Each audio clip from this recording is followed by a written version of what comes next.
Welcome to City Church. We are a biblically based, relationally driven, spirit-led church, encouraging everyone to follow Jesus, grow together, and serve others. We're excited to share this sermon with you today, and you can always find out more about us online at citychurchseville.com.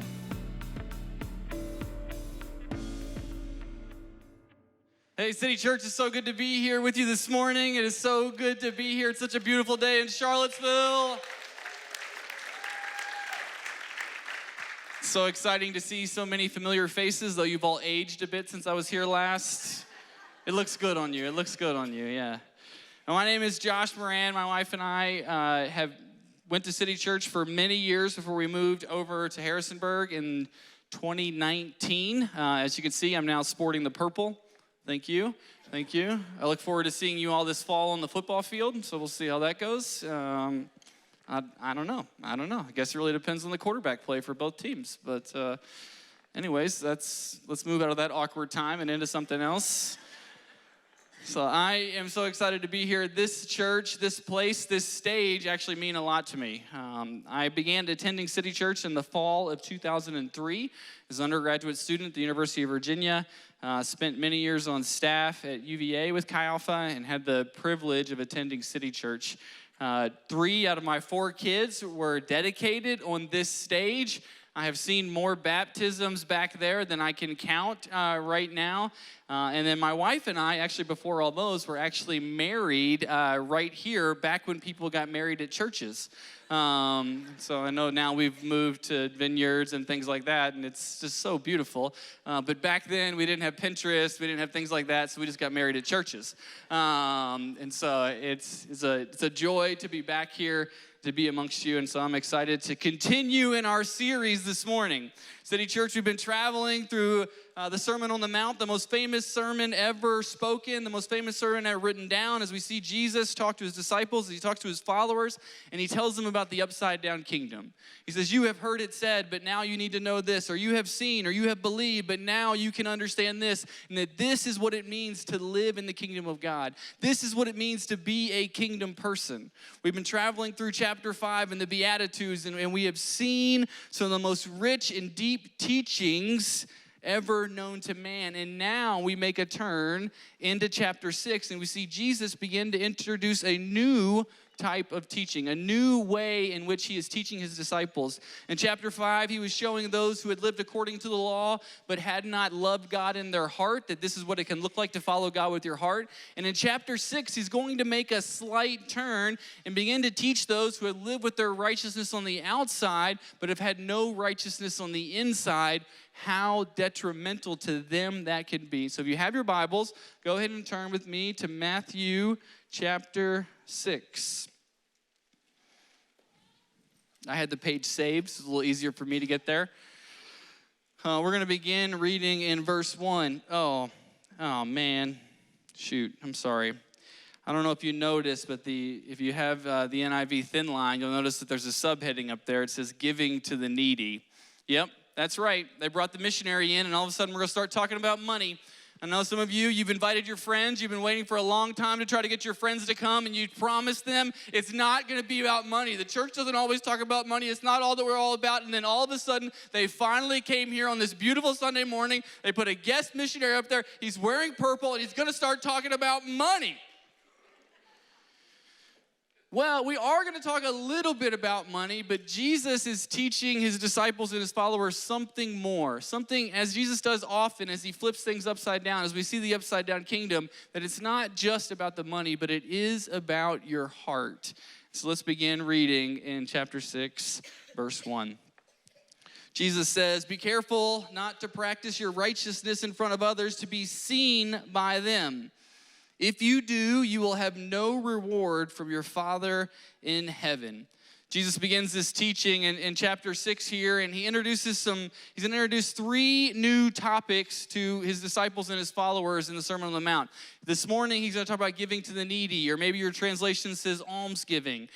Then he's going to talk about prayer, which he's going to have a more lengthy discourse on. And then he's going to talk about fasting. In all 3 of these are all outward actions that the believers do. And Jesus is going to teach them that it doesn't always matter what you do on the outside if you do it for the wrong reasons. reasons. And not just for the wrong reasons, but if you do it for the wrong people, if you do it in order to gain things for yourself, in order to be seen by others. Now, when we read this, we think, well, who in the world would do that? And then we think back over our past week and we realize there have been many times in our own individual lives where we have done things in order that others might see them so that we could gain status, so that we may gain approval, so that we can be seen as someone who does certain things. For those of you that are sitting in the front, is it even an all-nighter if you didn't tell someone you pulled it? Right? For those of you that you know, have you ever been in this situation where you've been at work and it's been towards the end of the work day? And you're like, you know what? I've got this email I want to send to my boss, but you know what I'm going to do? I'm going to hold off on sending the email. Okay, I'm not going to send it at 4:45, right? Not because I want to be kind to my boss, but because I want to wait until 7:30 tonight, 8:15 tonight, and I want my boss to know that I was working overtime. I want her to know that I've been grinding the midnight hours and I've been doing these things at night, and so I'm going to send this email right then so that it looks like I was working at this time in order to gain favor, in order to gain status, in order to see our accomplishments known. And it's one thing when we do these things in just our own personal lives, but Jesus says, what about when we do them with our own righteous acts? When we use them in order to gain status amongst our peers, when in order to have more accolades and honor, in order for the congregation to clap for us. And we can think through our own, even our righteous acts, and think about what the motivation is and why do we do the things that we do and who do we do them for? Do we find ourselves having our devotions so that we can tell someone later that we had our devotions? Or maybe some of you host a life group in your home. Thank you so much for doing that. But aren't we always sure to set out the spiritual books on the coffee table before everyone comes over? It's a little too close to home, right? It's like I want them to know I'm a reader too, right? Yes, I have read all of these books. Thank you very much. Please don't ask me anything about them. Right? And there's this sense that sometimes things get a little off kilter. They get a little skewed. And it's like, man, like what? I'm trying. And the hustleness of the world and this like sense of leveling up that is so surrounds us in the world that we live in, Jesus takes these ideas and he flips them on their head. And as we live in the upside down kingdom, he tells us there is a different way to live. So let's continue in our text this morning and see what Jesus would say. Verse 2, he says, so when you give to the needy, do not announce it with trumpets as the hypocrites do in the synagogues and on the streets to be honored by others.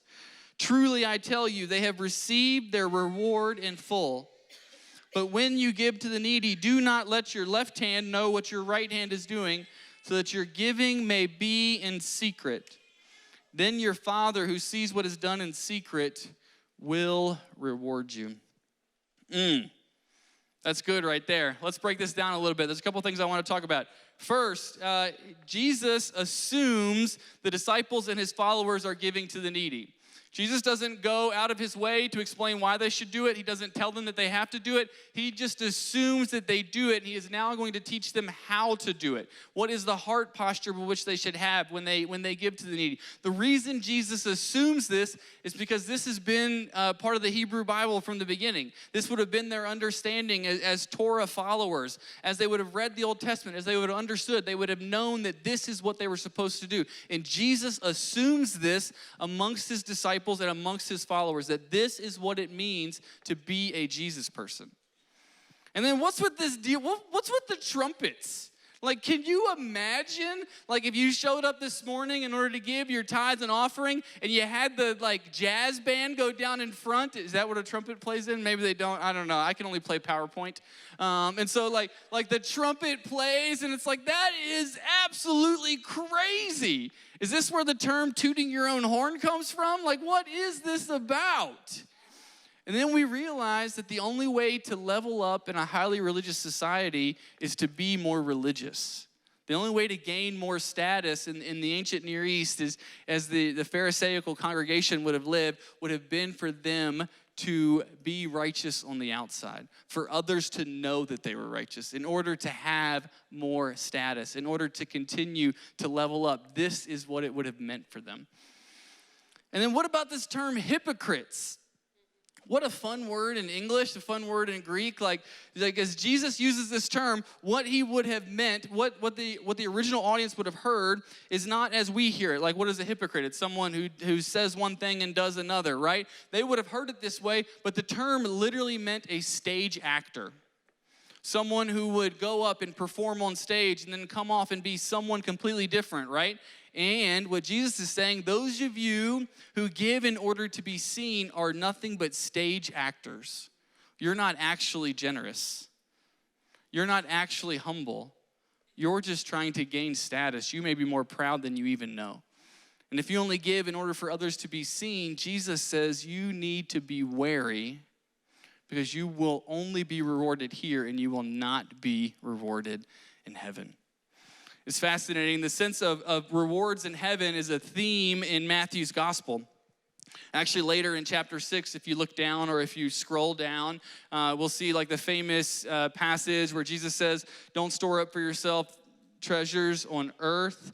I'm sorry, I'm trying to move slow through this because if I move too fast, it's a Slugs and Bugs song. And so I just find myself singing into the microphone. And I know that none of you want to go through that this morning, okay? And so he says, do not store up for yourselves treasures on earth, but instead store up for yourselves treasures in heaven. And what Jesus is teaching his disciples, what Jesus is teaching his followers, what he's teaching us this morning, church, is to have this sense to do good kingdom math.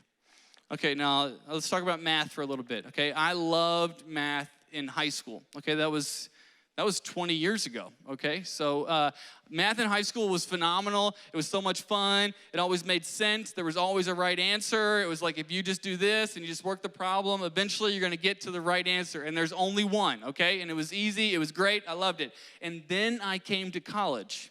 And math is not the same in college. And I'm like, what in the world is happening here? So I registered for Calc 2. It was Math 132 back then. And I took it for about 50 minutes. And I was like, nope, I'm going to drop that as soon as I get back to my dorm room, because we had to do it like the computers were connected back then, and so I had to go back to the room to do it. I sat down beside my dorm phone and was like, I need to get out of this math class because this is not the right type of math. And now all I do is kingdom math, okay, where Jesus would say that if you do this, then you will be rewarded, and it will be better for you than you could ever ask or imagine. That the God who sees what is done in secret will reward you in heaven. Now let's talk about secret for a moment. Okay, God seeing things in secret is also one of these Old Testament themes that we read about. And constantly in the Old Testament, in the Hebrew Bible, we see that God is the one who sees things that are done in secret, things that are done behind closed doors, things that no one else sees. God is the one who sees. And in the Old Testament, more often than not, the examples were negative of what the Lord saw, of what Jehovah was watching for, of what Yahweh was wary of. And maybe some of you grew up in homes where this is what was taught to you. Or maybe you're in a home where this is what you teach. Like, do not do that. Do not do those things, because God is waiting to pounce. And he will light you up. Picture God pointing like this. But what we see, Jesus in the upside down kingdom flips this idea up. And it's no longer about the God who sees things in secret in order to punish, but that actually God who sees things in secret is desiring to reward, is desiring to give you more than you could ever ask or imagine, is desiring to bless you and to give you the longings of your heart, and that this will be what your eternal reward will be. Now, I know that when I say this, when I talk about this, it's like easy to be like, but man, like I gave some money and like God didn't give me nothing. I kept looking and nothing was in my pocket. Well, like sometimes that's just not how it works. And I believe that like as we try to understand kingdom and kingdom math, is there's this sense of like we don't understand it fully because we don't understand eternality. Right? In our finiteness, we don't understand the infinite. We don't know how things could continue on and understand how living for that world is so much better. But then we also live in such an immediate culture where we want things right now. We need to see it right now. It needs to be right in front of us right now, right now, right now. The university is now trying to get you all to graduate in 3 years instead of 4. Like, we need to get these people out. We need to move things through, make it quicker, make it happen. There's this sense of the immediacy that tarnishes our soul. And as we live for an eternality instead of living for an immediacy, that this will do well for us. The church, as we begin to make a transition to where we're going to learn how to put feet to our faith, as our pastor would say, I think that there's another part of the passage that we need to talk about, right? There's this weird part where Jesus says, like, don't let your left hand know what your right hand is doing. Okay, well, like, how does that work? Like, what is that supposed to mean? Like, does that mean, like, when you show up to church and you're getting ready to write a check, right? Like, you should sit on your hand so it falls asleep, right? So it feels a little funny. Should you write things with the opposite hand? Like, like next week when we go to do City Serve, should we all wear ski masks so that no one knows who we are? Like, is this what this is supposed to be? No, that's not what Jesus is saying. Jesus is saying, do not do these things so that others will see them. There is a sense that we can do these things with others seeing them. We just can't do them so others would see them. Dallas Willard has a beautiful example of what it can mean for us to not let our left hand know what our right hand is doing. Does anybody in here drive? Anybody have a car and drive? Yes, there's a few of you. Yes, I see that hand. Yes, count those for salvations. Everybody on the reports. Yes, I see that hand. Like there's this, like, okay, you've all driven before. How many of you have a place where you drive often? Maybe it's to work, maybe it's to school, maybe it's to Bodo's, right? Like we got these different places that we go to often. Have you ever found yourself driving there, ending up there, and not knowing how you got there? Like a sense to where you blacked out a little bit, like, right? Like, did I obey traffic laws on the way here? Like, did I speed? Was there a red light camera? Was there anyone around me? Did anybody see me? I'm not sure how I got here. I just made all the right turns. Like, what does that even mean? And I think that type of example where you do something so much to where it just becomes second nature is what Jesus is talking about here. That as you live a lifestyle of generosity, as you live a lifestyle of giving to those who are in need, that it will become second nature. That you'll no longer be weighing the pros and cons when you pull up to certain places or when you think about writing checks. You will no longer find yourself wondering, I wonder if someone else sees this, or how will I get credit for this, or does everyone else know how sacrificial this was for me? But then instead, it will just be an overflow of the person of which you are. It'll be an overflow of the way in which you live, and that this is what Jesus means when he says, do not let your left hand know what your right hand is doing, because it is so second nature to us, church. And so let's get a little practical this morning about how this could play out in our lives and how we can live generously and live sacrificially. I want to give you a few statistics from the United States Census. Census data reports that over 23% of Charlottesville residents live under the poverty line. The Thomas Jefferson Area Coalition on Homelessness reports that there's been an increase in the homeless population from 2021 to 2022, and some would estimate at least 125%. Single-parent homes are 36% of the percentage of households with children in the Charlottesville-Albemarle area. Now, when we think about the Old Testament command to care for the orphans, to care for the widow, to care for the poor, we realize that they are amongst us, that they live in our communities. And that what the gospel would tell us is that everyone that has ever been created on this earth is an image bearer. And that as image bearers, as people who are made in the image of God, that we have a unique dignity, value, and worth. And that as we cultivate that image in our brothers and sisters around us, that we bring the kingdom to earth. That we expand God's kingdom. That we see it move radically through our friends' lives and through our neighbors' lives and through our communities' lives. And that this is what it means to be the people of God.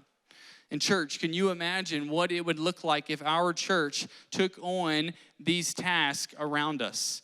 If we thought about what it means to give generously, to give with our time, to give with our finances, and to live outside of these walls as people who are made in his image and who have been commanded to care for those less fortunate, to care for those who don't have a voice. And I know that in times it's like, well, it can be hard for us to cross certain boundaries or certain lines, and we think about how certain people have ended up in certain situations, either generationally or situationally, or something has happened to them or a choice that they have made, but the gospel knocks down all those barriers. That the kingdom says that this is what it means to be a kingdom person, that we must live generously amongst those who are around us. And as we bear the image and as we cultivate the image in our brothers and sisters, that this is what it means to be the people of God. So let me give you a few practical things to think about. Number one, I would encourage you to come next week to City Serve. Okay? And as you think about like gathering here to worship and then going out amongst the community, you're going to get the opportunity to see a lot of different places who do this stuff day in and day out. You're going to get a chance to learn who you can partner with, to learn who you can give to learn who you can move your weight behind certain issues that God has put on your heart. And I would encourage you to be here next week, to sign up on the website, and to be a part of your church as she serves in the community in which she lives. Second, I would encourage you to find people to get to know. To not just see our friends as projects or problems to be solved, but to see them as people to be known. As you drive throughout Charlottesville, as you walk to class, I know that the homeless are amongst you, and you know it too. Okay, you see them on the corners, you see them on the streets, and there is a chance for us to take time out of our day and get to know people, to ask them real questions, to learn their stories, and to have God's heart for compassion for those who live amongst us. One of the things that my wife would do when we lived in Charlottesville, was we had one of those vans with the sliding doors. That's how you know you have a lot of kids, right? When you move to the sliding door minivan, it's like, oh yes, this thing is awesome. I can park this thing anywhere, and the kids aren't going to hit anyone else's doors. It doesn't matter how packed the parking lot is at Trader Joe's. Like, we can fit, okay? And what she would do is she would carry snacks and food in the front seat in between, because we had so many kids that front thing didn't work anymore, so it just served as a cooler, right? And so she would keep different things in there, and as we would drive around, and specifically when our kids would ask, like, why is that person standing there? Or what did the sign say? Or what were they asking for? We got a chance to teach on God's heart for those less fortunate. We got a chance to teach that God loves everyone, and this is what God would call us to do.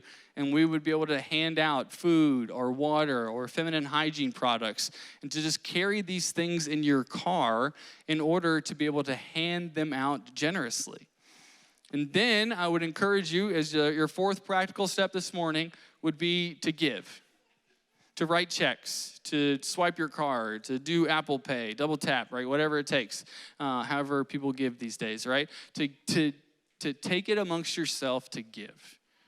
And here's what I would say. For some of you, when you think about giving, like where the decimal point goes is important when it comes to the zeros, right? For me, often, like all the zeros are after the decimal point, right? So they don't matter anymore. But for some of you, the Lord is asking you to put a lot of zeros before the decimal point, and that this would be sacrificial for you. For some of you, putting a lot of zeros before the decimal point would not be sacrificial for you, and the Lord is speaking to you about that also. But I believe that the Lord would speak to us each individually as to what we would do and how much we would give as we would obey his command to give generously to those who desperately need it. As the band comes up, as we prepare to close, I want us all to stand.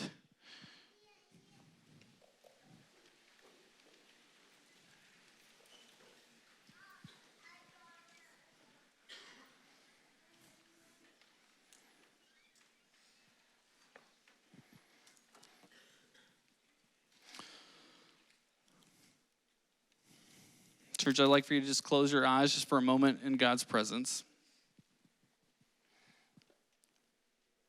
As we think about what we have just heard, I believe that for some of you, there are certain faces that come to mind right now. There are people that you have gone by every day. There are people that you have passed on the street. There are people at your kids' schools. There are people that live in your neighborhood that you know could use your help. The Lord is speaking to you right now about ways in which you could help, ways in which you could be an answer to the prayers that they've been praying, ways in which you could give generously and bear the kingdom in your own life. For others of you in this room, no one comes to mind right now. But as you've heard the data, as you've lived in the town long enough, you know that there are things going on that are maybe outside your comfort zone. They're maybe in your comfort zone, but there are things that the Lord is asking you to help put an end to. And there are ways in which you could leverage your influence in order to see things change in the heavenly realm. And church, I believe that if we do this, that the math says that you will be rewarded more than you could ever ask or imagine. It might not be here. It might not be now. But the eternality of the Son, the eternality of the kingdom would be worth it. So King Jesus, we come to you this morning as God's people, and we ask that you would speak. And God, we cry out for those amongst us who have had hard times, who have had difficult financial situations. God, for those amongst us who are in great need, God, we pray that you would bless them. God, we pray that we would be the answer to people's prayers this week, and that we could be the hands and feet of our risen Lord, and that we could see the kingdom advance in ways that we could never ask or imagine in our city, in our own lives, and in the world that we live in today. So be with us, Jesus. Empower us by your Spirit that we may see your gospel go in places that it has not yet gone. So God, we respond the only way we know how, in worship to our King.